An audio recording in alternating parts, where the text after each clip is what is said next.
Languages through music. Languages through music. Languages through music. Languages through music. Welcome everybody to the very first Languages Through Music Africa special with my very special guest, Nahom from Eritrean Anthology. Thank you so much. Hey, Naomi, thank you so much for being here. And I would like to congratulate you on your 100-day anniversary with Eritrean Anthology. Thank you. The Instagram channel that Eritrean music lovers never knew they needed, and now they cannot do without. So, wow. Thank you. What an intro. Thank you so much for having me. I love it. I think it's so great. And I really like how, despite the frequency with which we speak, you didn't even mention anything, just two twos. I just see this Eritrean Anthology. I'm like, oh wow, who's this? Surprise. So please tell me, how long was this marinating in your mind, or did you just go one day, oh, I'm gonna put up Eritrean Anthology? Boom. Yeah, well, thank you for having me. Really appreciate it. And this is probably like the first time I'm doing this. So, really pleased that I'm doing this with you because we're close friends. And me too. And it's you're my first proper guest. On the podcast. Oh, sweet. Cool. Thank you for that. So yeah, the pressure's on. So back to your question, and I suppose this has been like marinating since forever because, from birth, I've always been into music and, I've always been passionate about my country.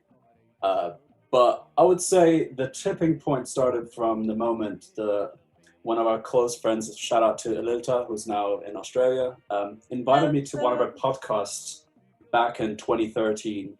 She was running a podcast, various topics, mostly music related, but she wanted to focus an episode to look at Eritrean music in general, and in particular, sort of the 60s, 70s era, the least accessible music. And she invited me to sort of have a chat about like how I'm connected to the records, the music, what my relationship with it is, and sort of have a to and fro of, what music, which kind of artists excite us more and less, and put together like a selection of music in a podcast that was broadcasted this 7 years ago, I suppose. So, but we left the episode with one last call to action, which was, we need, your help, as the audience, we need your help to sort of try and centralize this information as to where we can find this music, because it needs to be a lot more easier than it is now.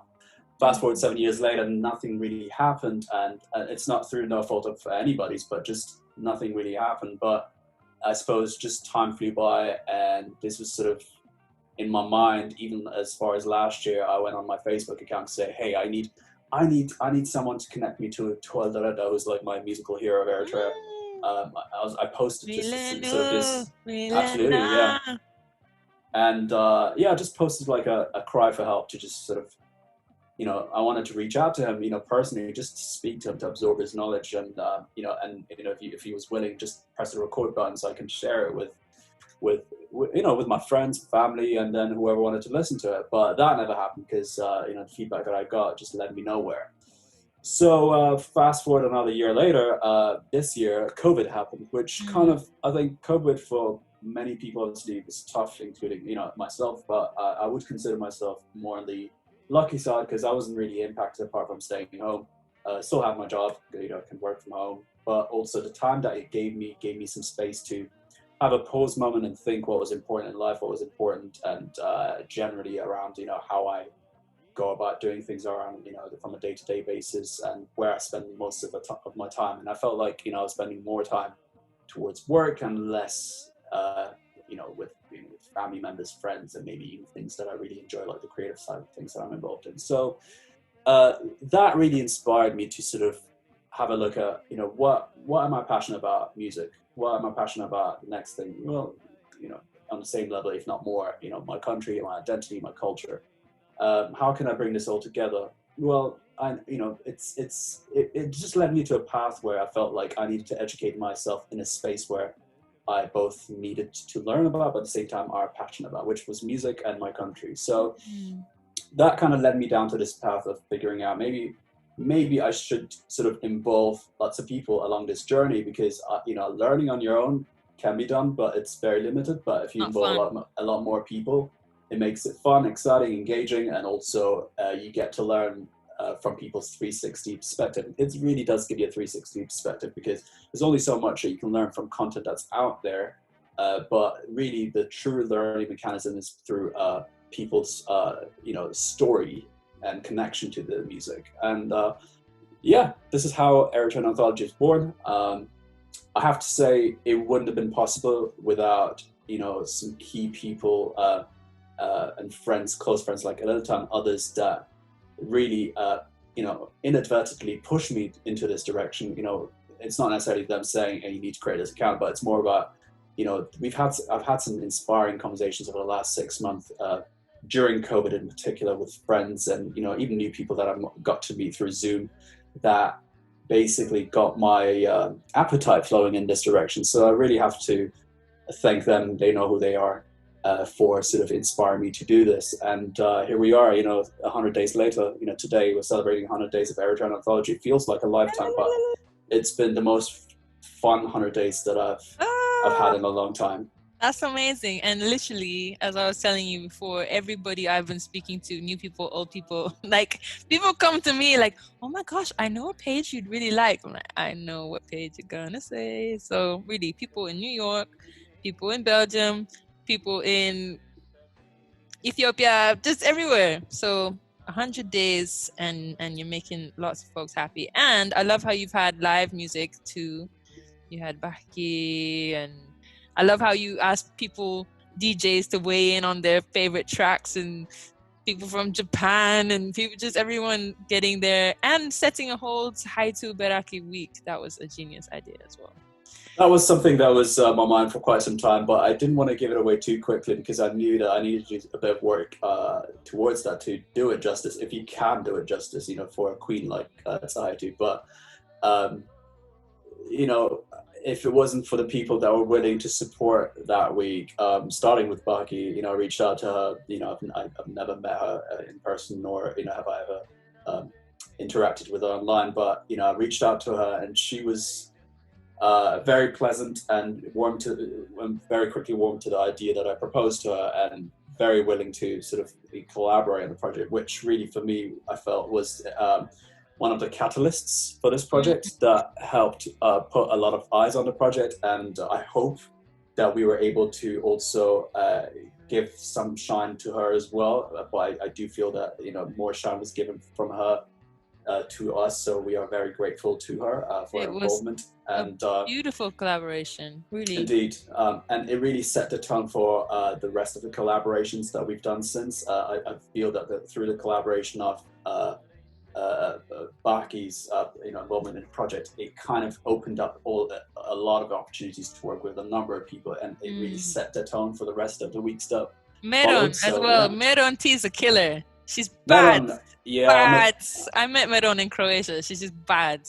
She's I've yet to meet her in person, but I've been following her projects for a couple of years now, and following her on Instagram. She's pretty cool. Seems like an awesome person. And again, just reach out to her and say, "Hey, this is my project." He's like, "Oh yeah, I follow you." It's like, "Oh yeah, I didn't realize you've already followed." So it's pretty cool. And yeah, she's I knew she had some stuff coming out, so I felt like, hey, we can let's put your stuff on the platform, because if we the theme of the project, whilst it focuses on the records of the past, especially the sweet spot for me is the late 60s 70s era, the vinyl era. There's not a lot of Eritrean music that's pressed on vinyl, but we're trying to uncover as many as possible through this project. But at the same time, it's not all about the forgotten treasures, but also it's about the potential classics that the new breed, the new Eritrean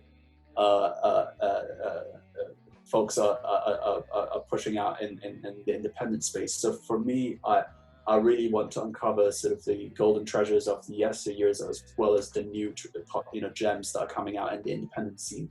which is why I'm really focused also on pushing the likes of Meron, also Hermon, who's a jazz artist, and he's a trumpeter, out of he's from Kansas, but I believe he's moved to Paris a couple of years ago. Okay. So things like that I want to try and do for the people that are kind of, they get their inspiration from their identity, and you can hear their music. It really incorporates the Eritrean vibes into it. So listen to Herman Mahari's latest LP, A Change for Dreamland, Dreamlike. In one of those tracks, he's got an interlude with his uncle, and his uncle speaks through his story how he managed to get out of Eritrea and how tough it was back in the 70s. And it's really interesting how he decided to sort of capture that moment and include that into his music. So definitely worth checking out. And hopefully, if I'm more open and to collaborate with different artists and try and put spotlight for them, but also I guess for me, more importantly, is to learn the experiences of people and the relationships that they form with their cultures, with their identity, because that's the kind of engagement that I want to see this project encourages, to go back and engage with your loved ones, engage with your families and friends, to talk about arts and culture of Eritrea and see what people's perspectives are.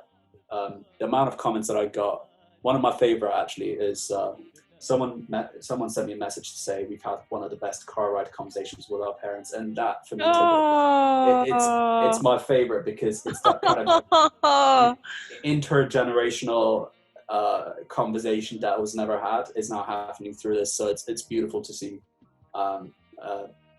More of that, please. More of that. More of those connections. And yes, I would like to also shout out Elelta, because she is such a connector. She reached out to me when I was still living in the Philippines before I even moved to London. Met her when I first moved to London. She reached out. She introduced me to people. She introduced me to my beloved Uncle B, my Tigrinya teacher. Met some wonderful people through my Tigrinya class who we became good friends too. So big up to our Australian ambassador. No doubt.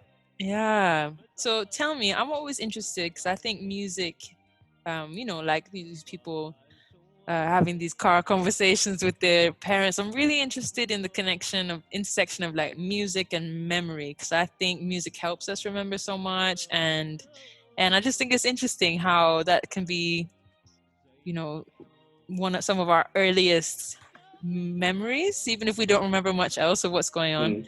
So what are the earliest music memories you remember, whether that's hearing or video? I think for me, like when I was 3 or 4, I have a vivid memory of two things, of I think it's a George Clinton video and a Whitney Houston video. Which one? And I just I want to see somebody, and I think the George Clinton it's a was not was song, but I think George Clinton covered it. Open the door, get on the floor, everybody walk the dinosaur. And for me, I was just like, and then my dad had 3 cassettes on heavy rotation in the car. Ladysmith Black Mambazo, the Shaka Zulu album, Tracy Chapman. Oh yeah. And forgive me. Yeah, and Miles Davis cassette. Oh, sweet, cool. Wow, that's dope. Yeah, and Sade. Yeah, so cassette wise, those are like the 4 cassettes, and a little bit later. I mean, look, that makes I don't even know if I want to talk about my if we're talking about Miles Davis, it's not that bad. It's not that bad actually. So my earliest memory is probably Michael Jackson, Bad. Okay. Video.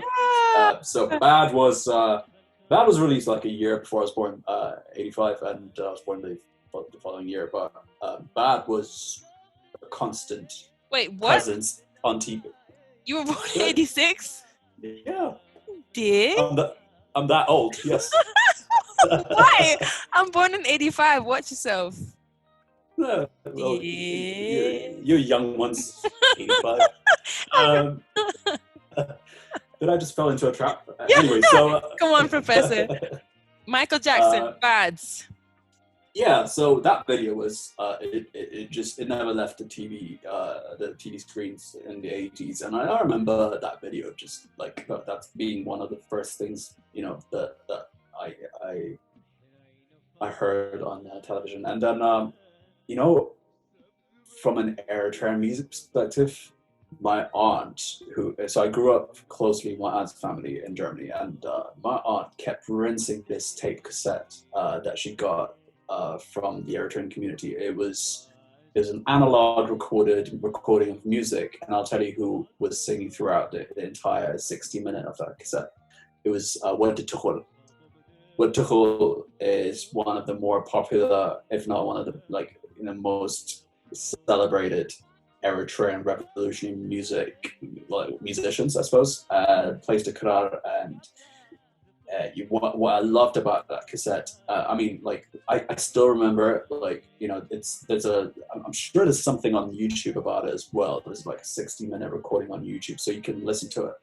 But what I love about that cassette is you could hear the music was just so organic. It was recorded through a microphone with nothing crazy about it, no studio setup or anything. It was just a cutout and backing singers with hand clapping. So really, the hand clapping was what made the sound. It wasn't really like a kabara or a drum machine or a drum set. It was hand clapping. So hand clapping and cutout, and just, I mean, from lyrics point of view, couldn't tell you what he said, but really you could feel what he was saying. You really could feel what he was saying. And so that's my earliest memory of Eritrean music.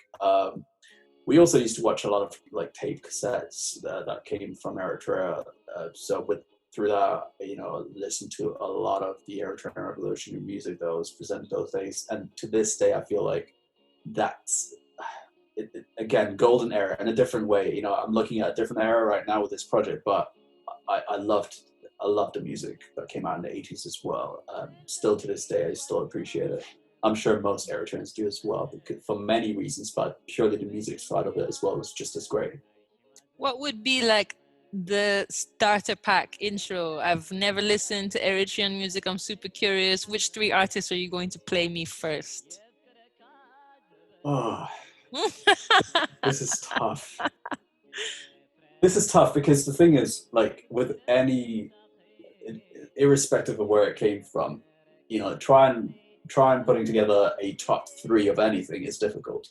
So if I had to ring fence it by the decades, and I'll just link it back to the project because we focus on the 60s and 70s. I would say my starter pack would be Toa, no doubt. Not only was he a musician in his own right, but also he was a producer, composer, arranger. You can call it whatever you want. But he is the reason why we've also heard, great records from, Tsahaitu Barachi. He basically recorded her music, such as Majamaria Feri and Bazai. He was involved in that. So for me, he is one of the ultimate, all-time favorite musicians. Not just from the records that he's released, but also the amount of records that he's been able to arrange for other people as well. Second on the list, I would also add the Queen, Tsahaitu Barachi. For me, she is the greatest in many ways, more than just the music side, but also in her music was about the struggle, and it really represented what the people were going through, but at the same time also galvanized the people to join the fight for freedom as well. So for me, she is definitely on my top 3. And also what I like about what she's done post-independence as well is she's recognized that she needs to make music more accessible and available, and hence recorded an album in Holland 4 or 5 years ago, which has made her music a lot more accessible than what it is right now, in terms of the originals that are pressed on vinyl. You can imagine those vinyls were probably pressed on, if a record came out, it'd probably be less than 500 records, right? It's not going to be thousands and thousands of records that are pressed. So, imagine if for each of the records that she's issued, if there's only 500 pieces around the world, that's a tough find. Yeah, yeah, yeah.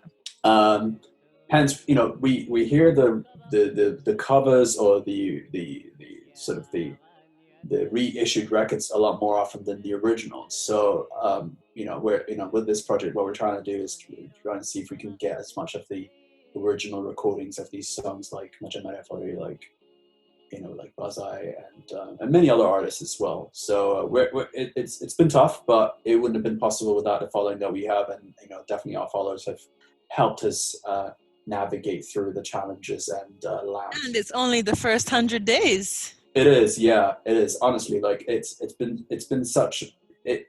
At first, it felt like an uphill task in terms of how do you get your hands on these records, but when you have followers that are just equally as interested and engaging and willing to help, it makes the journey a lot more easier. And like I said, I together, with all of the team of over 1,000 people that are now following the project, are learning together. So I'm in no position of actually teaching anything. It's more about just sharing and circulating the information that's coming through. You're the to best us. teacher, So though. I found that out this summer on our Tigrinya and Portuguese through music exchange. You are a natural teacher. no, don't, don't, Lucky. You really are. I definitely don't want that tag. Honestly, It's a talent. It's a gift. You came through with like color-coded keywords and stuff. That's not like everybody's default. Like you just have a gift for teaching. No, but thank you, but I'm a better student than I am a teacher. Well, I'm a rubbish student, as I also proved during our Tigrinya Portuguese exchanges. Stop. No, you were great. You were great. But yeah, you're right. I think we made this lockdown a lot more fun for us, didn't we, over the summer? Yeah, I think for me, really, that's language exchange with you, and then finding 3 really nice teachers for Arabic and Thai and Tigrinya. That's been the highlight of my lockdown. Literally, language learning has been keeping me somewhat sane. So for the benefit of the listeners, so I suppose we should explain what we did with the sort of the language exchange. Exactly. So the idea with any language to music class is that instead of going through a typical class, you'd go through a song. So you'd learn about the artist, you'd learn the keywords, we read through together, get the pronunciation right, we listen, we watch the music video together. So it's kind of, you get the keywords, but you also get to learn about the style of music, where it's from, etc. So I would prepare something brasileiro for Nahom, and Nahom would return the favor with an Eritrean song. So yes. Right. And then because music taps into your memory so easily, it helps with learning vocabulary, starting to get to grips with grammar, and it's all in a nice little sonic package. So that's languages through music, people. That is the whole idea. So also, you speak a ton of languages, really. Just a few, not a ton. Tigrinya counts as 10 other languages because it's so hard to learn. So agreed. I would agree with that. So that's already 10. What would you say is best for you, English or German?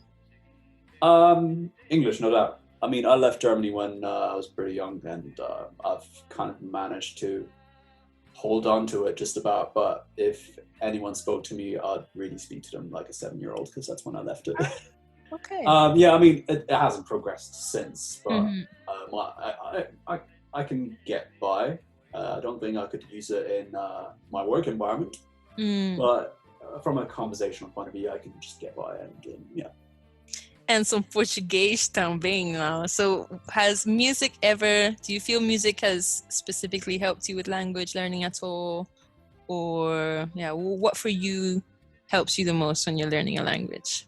Well, if I didn't know it before, I certainly did know it this summer when we started doing this thing where when you kindly offered to teach me Portuguese, which I always wanted to sort of at least pick up a few things from the language, because through my love of Brazilian music. And it's just, we spent some time together, a couple of weeks to learn songs from Marcos Valle, big fan of his, as well as Milton Nascimento. I love Milton Nascimento. I love him. And as he rightly said, to return a favor, I kind of picked out a few songs for you to learn. That was awesome. So yeah, it was fun. I must admit, you were probably more committed to the course than I was. I need it more. I'm like, I can't leave. And your commitment is inspiring because every day I get a voice note from you, in Tigrinya, so that's Crying cool. in tears. Please explain why Tigrinya is so hard. Yeah, I don't think I'll ever get there, but I won't ever give up. That's where I'm at with Tigrinya right now. We've come to this kind of truce. That's the if it makes you feel better, no one gets there. Tigrinya is so vast, no one gets there. So the journey is more fun than the destination. The journey is fun, humiliating at times, but otherwise fun. But your secret is safe with me just as much as my secret in Portuguese is safe with you. I hope. I was trying to speak my pidgin Tigrinya yesterday to this really lovely filmmaker I mentioned to you, Michiel. And he was like, wow, when you speak in Tigrinya, your voice register completely changes. It's like it gets really high. You actually sound really high pitched in Tigrinya. So yeah, some people say that we're different people in different languages because there's just a different mode of expression, a different style, a different feel. I can't imagine speaking Tigrinya in a monotone voice. I just can't imagine it. I mean, it takes you on a journey. The vocal range is associated to the language. Do you feel something really nice? My friend Joy said, Joy Adegoke. She's a singer. I know from Brussels, and she said there are certain feelings you can only feel in some languages. So, 100%. Yeah, what's your favorite language to express certain things in? Or like, I mean, I remember my dad used to say, his forever love is Tigrinya, but he really liked English because he felt it was so much more specific. So he really liked writing in English, like for specific words. Sometimes, I'll ask variations of tsubo in Tigrinya, and then it's like Bitami tsubo. So it's not like great, fantastic, marvelous, whatever.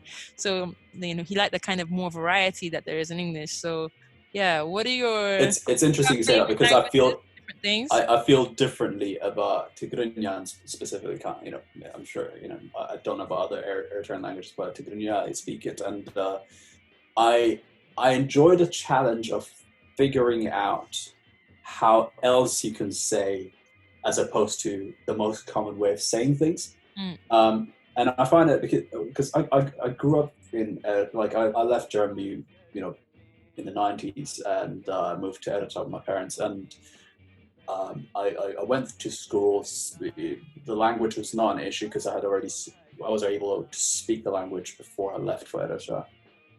But going there meant that I was able to study it through school system and not actually study the language through how it's spoken in the environment, in the country. So rather than learning the colloquial language, I learned the technical language by the book. So from a young age, my family would call me out on the fact that I sound like a newsreader because my Tigrinya was so formal. It was so formal, and it did not. No, trust me, it's not a good thing in a sense that it doesn't reflect the environment, and so you stood out like a sore thumb when you try to speak to me. But now I appreciate it. Like looking back now, I really appreciate the structure that it gave me, and now kind of think even when I'm speaking to mom over the phone, it's weird. Like I still have those habits of speaking the language that's not often spoken, or the words that are not often used in the language in conversations.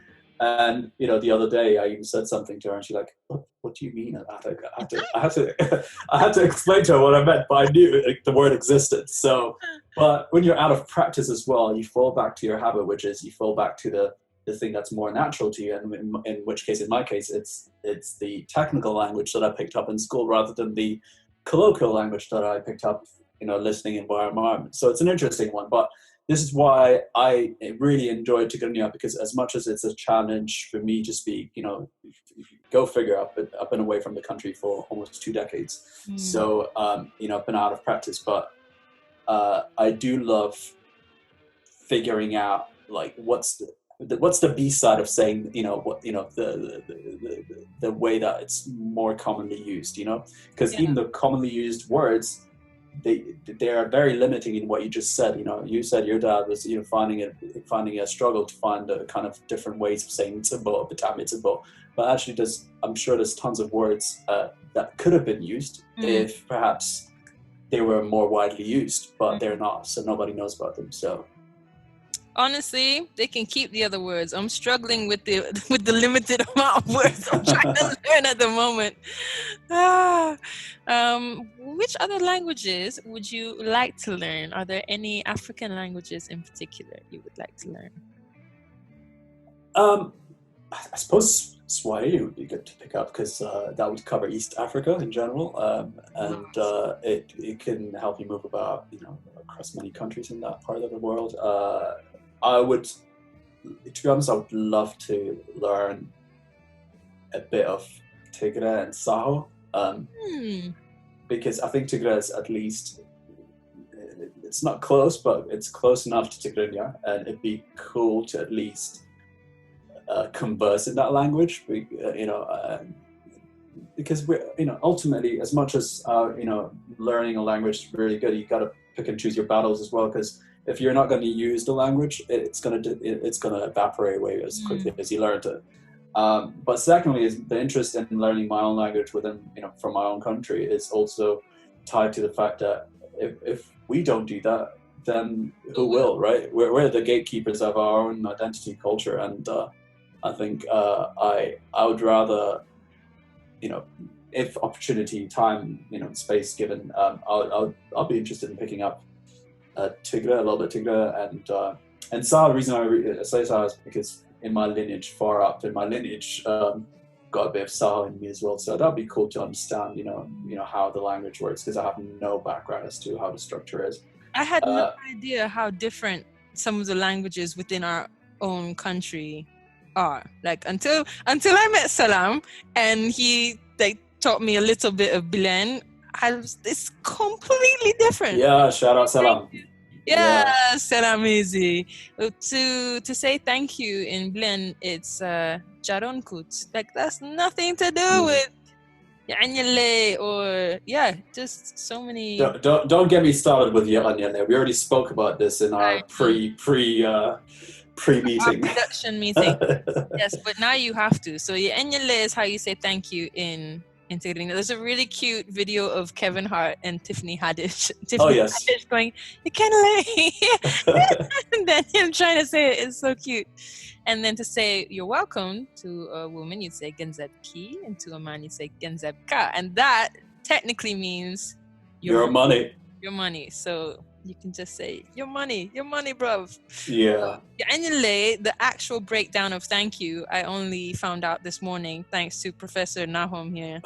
And it means, may it last a long time? May it stay? Well, yeah, it's like Mu'annai means Mu'annai is like a period of time, which really is like it could be a week, it's not defined by a numeric amount, but it's like it could be a week, could be 2 weeks.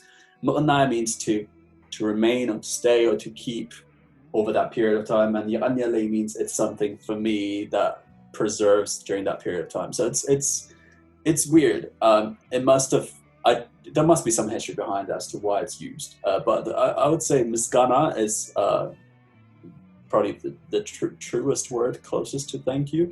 But to give thanks, exactly. So I think Misgana is and Temesken, I think are close. Yeah, those are the closest thing to the truest meaning of thank you.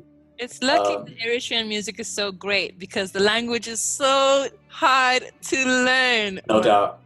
It is so hard to learn.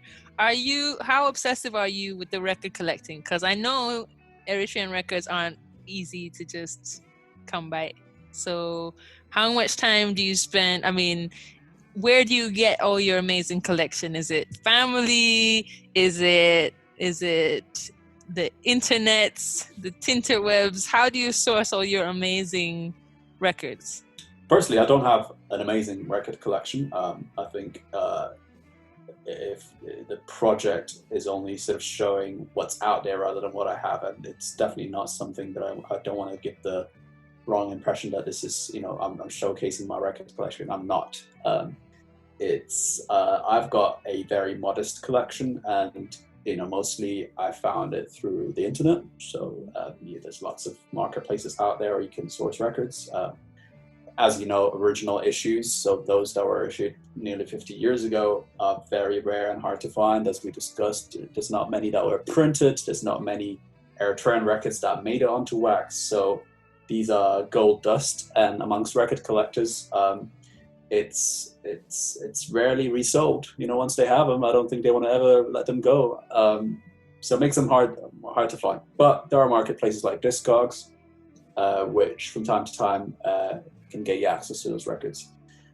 Secondly, I've had some wonderful people around me who've kindly either contributed or just sold these records at a cut price, knowing how passionate about these records I am, and they felt that these records are best served in the hands of someone that appreciates them. So they were kind enough to either sell them on or just give them away. So I gotta say big thanks to those that were willing to release those records onto me. Thirdly, there are some records that are actually widely available, and those are not necessarily the original issues, the singles from the 1970s, and rather some reissued records, such as the Tigrinya singles that was released on Domino Records. I was shocked when I walked into Honest John's one day on Portobello Road just to say hi to Abu, and then I see Tigrinya. Like, I was like, what? Like, how? Yeah, it's a popular record. Yeah. Yeah, I didn't know that. So what are the, you know it from a personal connection, but like all these DJs and people, collectors who've been tapping into Eritrean Anthology from around the world, where are they getting their exposure to Eritrean music? Like, have there been, I mean, the Tuel de Reda reissue, I guess, but has there been a particular, I guess, the Ethiopic and, people starting to listen to Ethio jazz maybe wasn't in like a pathway towards Eritrean records? But I mean, yeah, where are people getting into Eritrean? I truly believe the passion for Eritrean music existed prior to the release of Eritrean music on Ethiopics Volume 5. Really? Because if the music wasn't, I don't think it would have made it onto the Ethiopic series unless there was interest already out there. That's one. Two, record collectors are always going to be crate diggers, as you know. They if there's a pocket of country or a specific genre that they are interested in, they're always going to keep digging and digging and digging to find something that's rare to find, that's got a unique sound. And a few of those who are presented on our page as well were able to get their hands on not just Eritrean music, but also went as far as going to Eritrea to meet those musicians. So that's the love and passion. From what the love and passion of music does to you is sometimes it takes you to places that you never thought you could go. One of those is a DJ based out of New Zealand, actually based out of Australia, but he's from New Zealand, called Casa Warrior, who introduced many of the Eritrean songs that he got to love and collect over the period of time, amongst many of his other friends around the world, music friends around the world, who also happen to share their experiences with us here on the page, like Tommy from Padova, who loves Eritrean music in particular, and not many others as well. Yasuhiro from Japan, a DJ and producer who's inspired by Ethiopian and Eritrean beats into making and remaking them into his own variation of beats. So he basically sampled them to create some beats, interesting beats as well. So I think if Eritrean music, I'm sure, was recognized, but because it's a hard find, largely overshadowed by the music from its neighboring countries. It's never had that kind of level of prominence that the type of prominence Ethiopian music or Somalian music has enjoyed Hmm. over the last few years. What is the future of Eritrean Anthology? What is your dream developments of Eritrean Anthology in an ideal COVID-free situation? What would be Eritrean Anthology goals from like a few years down the line? Would you see it as a physical space as well, a festival, a radio show? What would you It's interesting because I think this is something that for me is more about the music, more than the music itself. For me, what's more interesting is how we can build a relationship with our country and our friends and our family through a different topic. Perhaps a topic that's less discussed. The art form in Eritrea and arts and music, and I think music nowadays, Eritrean music, is a lot more accessible because you've got YouTube, you've got mainstream media, you've got different types of mediums that are more accessible, digital music, for example, that are more accessible than perhaps vinyl records. But what the pocket or the sort of the era of music that we focus on has largely been overlooked due to, I suppose, it's been 50 years now since those records were released. But also, I feel like that's the space that I wanted to perhaps put some shine on, because it enables us to have a conversation with our parents, with our loved ones who may have had those kind of personal experiences and relationships with those records, and gives us an opportunity to have these conversations that we never had before. If I could reflect on the same comment that I made earlier on regarding that best car ride conversation comment that I received. Yeah. I think, personally, I've had those moments as well with my mother, my aunt, with my uncles. We kind of been discussing this for quite some time now, and I've been able to learn something that I haven't learned before. My mom used to go to like after school theaters and clubs where she heard this kind of music in a live format. Live bands would play, and the entire school would dance to it.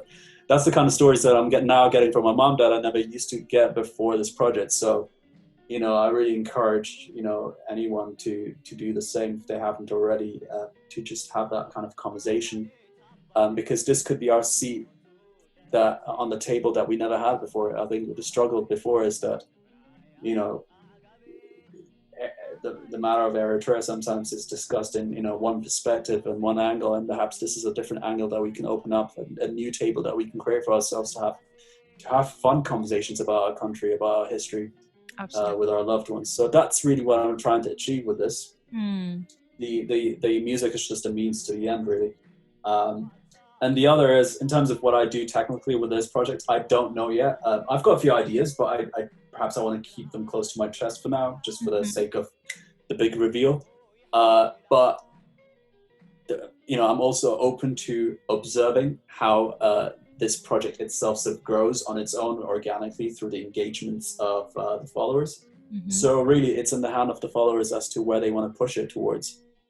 So we have a team of 1,000 today, 1,000 plus. So 1,200 something, I think. So consider yourself part of the team, and let's take it forward together. Yes, Team Eritrean Anthology. Can I make a request, DJ? Absolutely. T-shirts. I want T-shirts. I want T-shirts with Tigrinya and English. Okay, noted. Batami and Yele Nahomi, really thank you so much for being a guest on the Languages to Music. Honestly, my pleasure. Podcast, Africa special. For those of you who don't know, I found out way late, but this is apparently UN International Decade of the African Diaspora. And yeah, from 2015 to 2024. I think I found out last year, like, what? Why'd they keep this so quiet? So really, for me, my focus with Languages Through Music is now moving forward, really focusing on African languages and developing materials and resources and workshops for African languages. And on a personal note, Tigrinya is my everlasting Mount Everest ambassador. Just is, but with the help of Eritrean Anthology and the amazing music artists and friends like Nahomi, I'll get there one day, maybe. But thank you so much. Thank you to everyone listening. check out Eritrean Anthology. I'm sure you already have, but check it out again. And see you next time on Languages to Music. Thank you, Naomi. Languages to Music.